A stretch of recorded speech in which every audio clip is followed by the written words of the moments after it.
At this time, I have the honor to present to you the moral leader of our nation.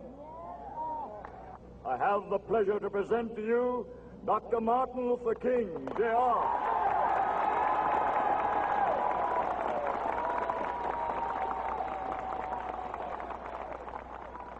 I am happy to join with you today in what will go down in history as the greatest demonstration for freedom in the history of our nation.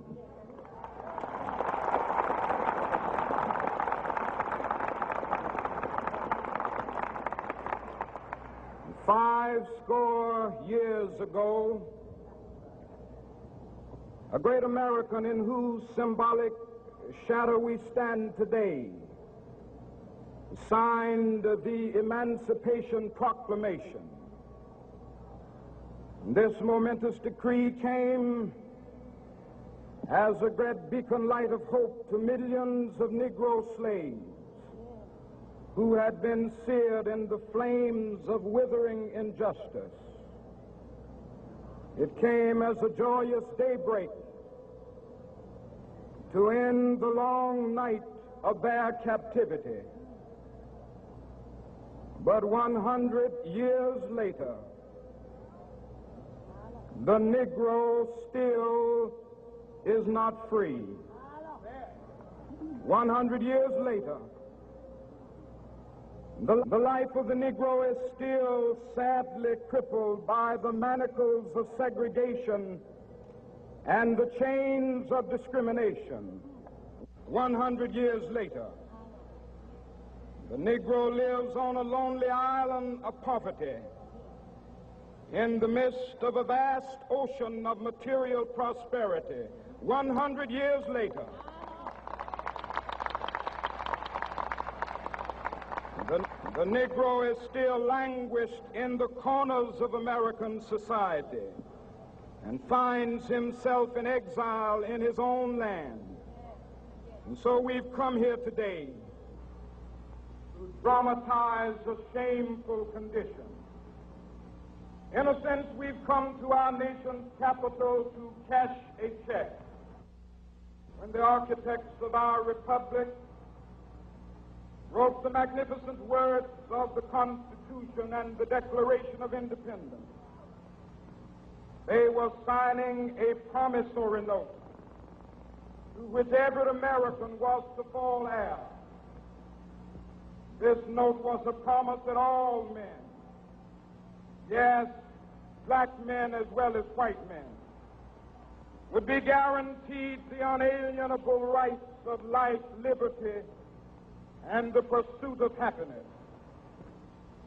It is obvious today that America has defaulted on this promissory note insofar as her citizens of color are concerned.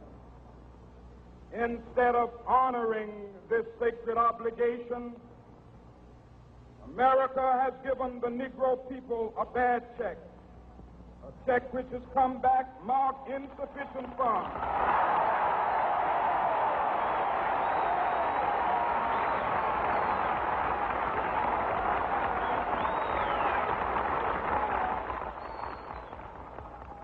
But we refuse to believe that the Bank of Justice is bankrupt. We refuse to believe that there are insufficient funds in the great vaults of opportunity of this nation. So we've come to cash this check, a check that will give us upon demand the riches of freedom and the security of justice.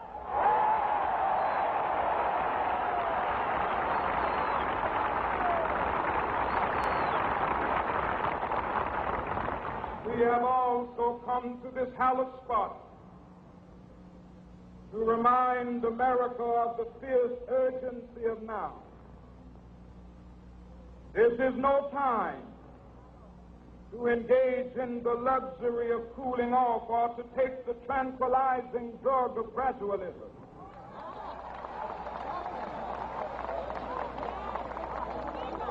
Now is the time to make real the promises of democracy. Now is the time to rise from the dark and desolate valley of segregation to the sunlit path of racial justice. Now is the time to lift our nation from the quicksands of racial injustice to the solid rock of brotherhood. Now is the time to make justice a reality for all of God's children. It would be fatal for the nation to overlook the urgency of the moment. This sweltering summit of the Negro's legitimate discontent will not pass until that is an invigorating autumn of freedom and equality. 1963 is not an end, but a beginning. Those who hope that the Negro needed to blow off steam and will now be content will have a rude awakening if the nation returns to business as usual.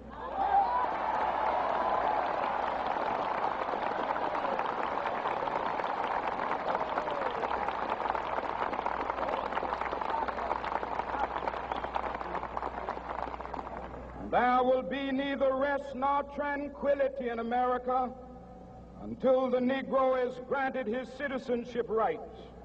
The whirlwinds of revolt will continue to shake the foundations of our nation until the bright day of justice emerges.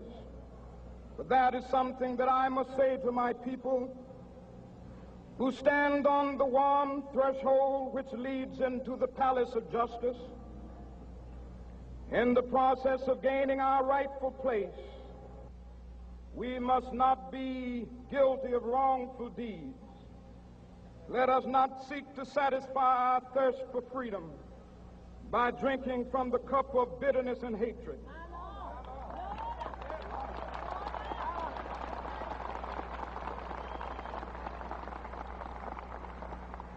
We must forever conduct our struggle on the high plane of dignity and discipline. We must not allow our creative protests to degenerate into physical violence. Again and again, we must rise to the majestic heights of meeting physical force with soul force. The marvelous new militancy which has engulfed the Negro community must not lead us to a distrust of all white people. For many of our white brothers, as evidenced by their presence here today, have come to realize that their destiny is tied up with our destiny.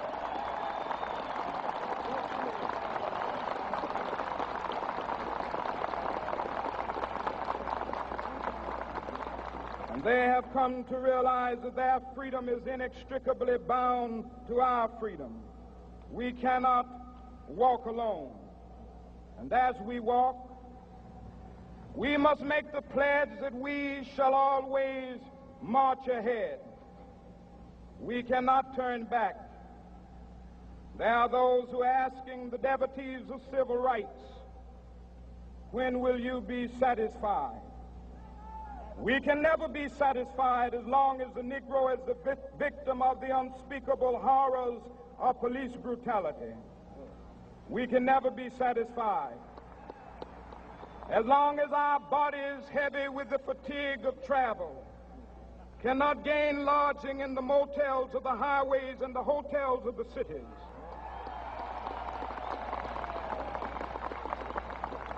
We cannot be satisfied as long as the Negro's basic mobility is from a smaller ghetto to a larger one. We can never be satisfied as long as our children are stripped of their selfhood and robbed of their dignity by signs stating for whites only.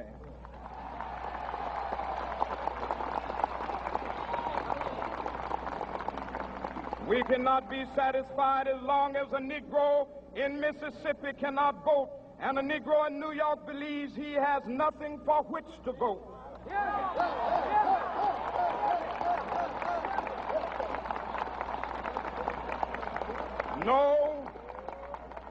No, we are not satisfied, and we will not be satisfied until justice rolls down like waters and righteousness like a mighty stream.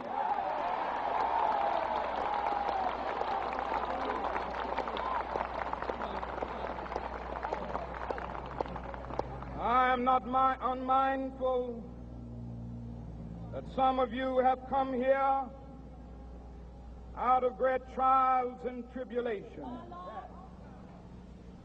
Some of you have come fresh from narrow jail cells. Some of you have come from areas where your quest for freedom left you battered by the storms of persecution and staggered by the winds of police brutality. You have been the veterans of creative suffering. Continue to work with the faith that unearned suffering is redemptive. Go back to Mississippi. Go back to Alabama. Go back to South Carolina. Go back to Georgia. Go back to Louisiana. Go back to the slums and ghettos of our northern cities. Knowing that somehow this situation can and will be changed. Let us not wallow in the valley of despair.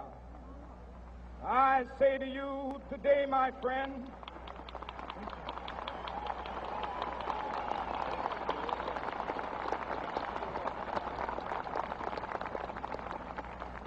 so even though we face the difficulties of today and tomorrow, I still have a dream. It is a dream deeply rooted in the American dream. I have a dream that one day this nation will rise up and live out the true meaning of its creed. We hold these truths to be self-evident, that all men are created equal.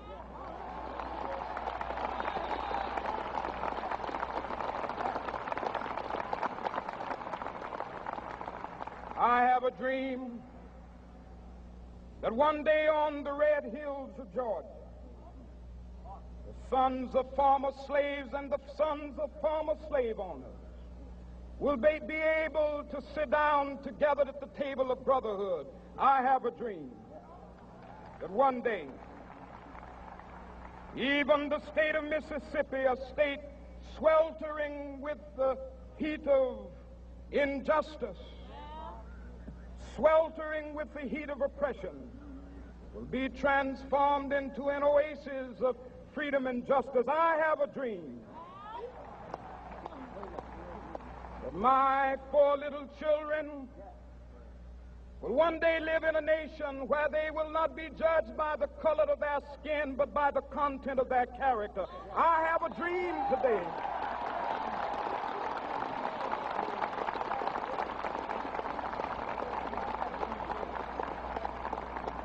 I have a dream that one day down in Alabama, with its vicious racists, with its governor having his lips dripping with the words of interposition and nullification, one day right there in Alabama, little black boys and black girls will be able to join hands with little white boys and white girls as sisters and brothers. I have a dream today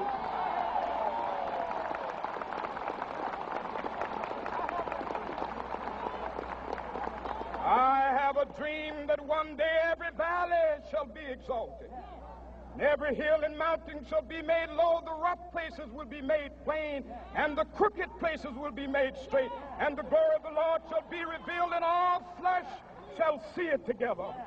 This is our hope. This is a faith that I go back to the South with. With this faith, we will be able to hew out of the mountain of despair a stone of hope. With this faith, we will be able to transform the jangling discords of our nation into a beautiful symphony of brotherhood. With this faith, we will be able to work together, to pray together, to struggle together, to go to jail together, to stand up for freedom together, knowing that we will be free one day. This will be the day. This will be the day when all of God's children will be able to sing with new meaning, my country, tears of thee. Sweet land of liberty, of thee I sing. Land where my fathers died, land of the pilgrim's pride. From every mountainside, Let freedom ring, and if America is to be a great nation, this must become true. And so let freedom ring from the prodigious hilltops of New Hampshire. Let freedom ring from the mighty mountains of New York. Let freedom ring from the heightening Alleghenies of Pennsylvania. Let freedom ring from the snow-capped Rockies of Colorado. Let freedom ring from the curvaceous slopes of California. But not only that, let freedom ring from Stone Mountain of Georgia. Let freedom ring from Lookout Mountain of Tennessee. Let freedom ring from every hill and molehill of Mississippi, from every mountainside. Let freedom ring, and when this happens, and when we allow freedom ring, when we let it ring from every village and every hamlet, from every state and every city, we will be able to speed up that day when all of God's children, black men and white men, Jews and Gentiles, Protestants and Catholics, will be able to join hands and sing in the words of the old Negro spiritual, free at last, thank